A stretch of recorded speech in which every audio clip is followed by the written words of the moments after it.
Révéler la gloire est toujours un mouvement stratégique de Dieu, alors que la situation peut être difficile et peu prometteuse.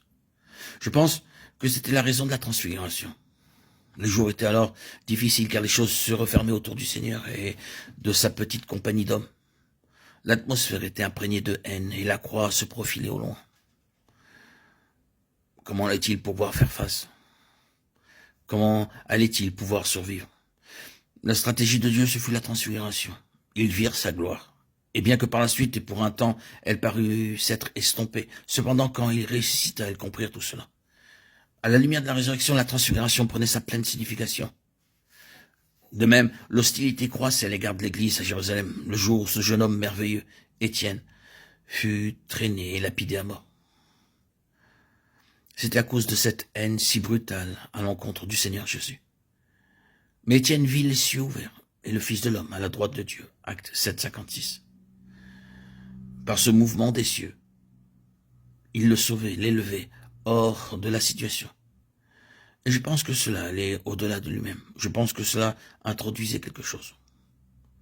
En tous les cas, un homme en cette circonstance devint jamais un très puissant élément dans l'Église. Il fut terriblement affecté parce qu'il vit sur la face d'Étienne et parce qu'il entendit des lèvres d'Étienne.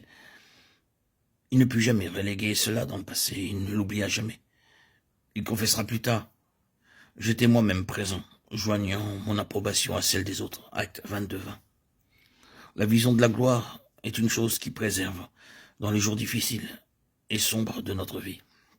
Ensuite, nous voyons Paul dans la prison. Il est presque à la fin de sa vie et de son long ministère. Il pense à toutes ces nombreuses églises, certainement beaucoup plus que ce que nous avons pu recenser à travers les épîtres, qu'il avait été appelé à lever ici et là. Il pense à tous ces nombreux convertis, à tous ceux qui sont spirituellement redevables de son ministère. Il est enfermé dans la prison et il ne peut pas aller vers eux. Les églises sont dans un état de déclin et beaucoup se dressent contre lui et s'éloignent de lui, alors qu'il est là, dans cette situation. C'est un homme seul. Luc seulement est avec moi. Un homme dans la difficulté, humainement parlant. Quelle situation, quelle fin pour un homme comme lui. Qu'est-ce qui pourra l'empêcher de sombrer? Il est incroyable qu'au milieu de tout cela, connaissant sa proposition, son sombre avenir et qui était peu enviable pour cette vie présente, connaissant l'état des choses au loin dans les églises, étant informé des dissensions qui se manifestaient, confronté avec le réapparent de son œuvre, déçu par l'attitude de bien des croyants, et d'églises, c'est incroyable qu'au milieu de tout cela, et qui était suffisant pour écraser un homme et le plonger dans le plus sombre des espoirs, il demeure sous un ciel ouvert, déclarant à lui seul la gloire au siècle des siècles. De Timothée 4, 18. Il fut préservé par la gloire et affranchi par la gloire.